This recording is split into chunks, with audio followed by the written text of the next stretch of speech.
অগাস্টের পরে দেশের বাইরে ট্রিটমেন্টের জন্য, শুটিংয়ের জন্য, প্রোগ্রামের জন্য গিয়েছেন এবং এসেছেন। সরকার পক্ষের যে বক্তব্য উনি পালিয়ে যাচ্ছিলেন সেটা আসলে অতটা যুক্তিযুক্ত না।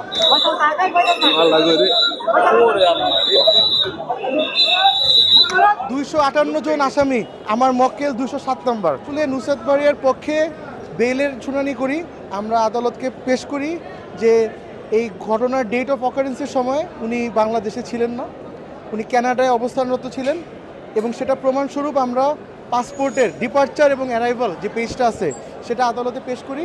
আদালত সেটা গ্রহণ করে এবং আদালত সেটা পুলিশে যাচাই করার জন্য পাঠায়। ফের শুনানি হবে 22 তারিখ। আমরা আশানুরূপ যে আদালত ন্যায় বিচারের পক্ষে রায় দিবে। রিমান্ড চাওয়া হয় নাই।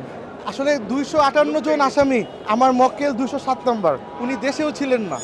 যদি বাংলাদেশে রুল অফ ল এবং ন্যায় বিচার থাকে এবং আমার দৃঢ় বিশ্বাস আছে, আমি জামিনের পক্ষে, হোপিং ফর মাই বেস্ট।